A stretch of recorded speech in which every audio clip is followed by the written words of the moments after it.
Tomorrow and Sunday are both first alert action days due to the threat of widespread significant snow, and even after that storm passes, of course, dangerously cold temperatures are going to be stuck with us for a little while. Dermatologist Dr. Allison Sindel is in today to talk about the cold and your skin. And we always, you feel it right when you go outside. It's like, woo, it burns almost. It's so cold it burns. Absolutely. How long does it take for what just feels like cold to actually damage your skin? That's a great question. So in the temperatures we're about to see, which are going to be quite dangerous, it does not take long. So frostbite is our main concern.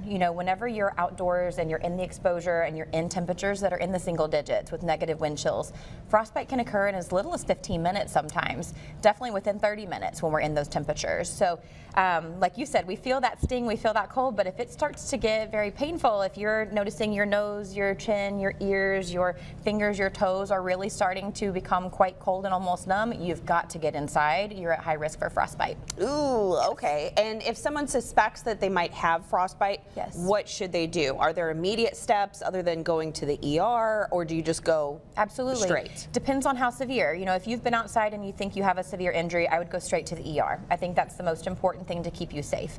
If you feel like you've maybe been a little overexposed, but you're not seeing many changes to the skin itself, I would go inside, place them in warm water, not hot. We don't want to burn them, but warm water, and see how you're doing. If you're not feeling much better, you need to go seek care.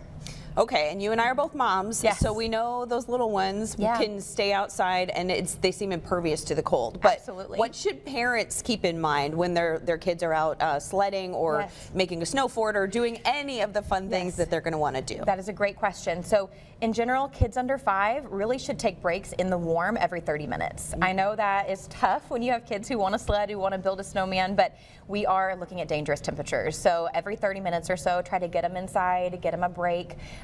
Kids that are older than that can handle a little more, 45 minutes to an hour, but we're watching for kids that are shivering, their face and their nose are starting to get red. You're noticing, hey, they're looking pretty cold. We need to get them inside and get them warm, especially in these dangerous temperatures. Absolutely. Okay, so we know the dangerous stuff, hypothermia, frostbite. What are some less serious things? Can cold have long-term impacts on your skin, like say sunburns? It can technically, and actually I'm glad you brought that up. So the main thing that we see with cold is dehydration of the skin. So our skin will dry out really easy. People who have eczema, psoriasis, other skin conditions, they can notice increased itching or discomfort whenever they have dehydrated skin. But that's a great point you bring up about sunburn.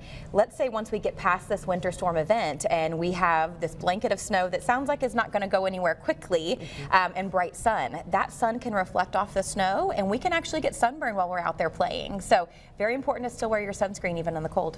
Okay, I would not have thought of that. So that's a great tip. Windburn, sunburn, all the burns we've got covered here. Yeah, okay. Well, Dr. Sindel, thank you so much for being here today and sharing this information with us. Thanks for having me. And we will have all of this information at kfes12.com. That is also where you can find the First Alert Action Day information with a winter guide. Lots of fun information on that, and an updated list of warming shelters too, and links to any power outages that may happen.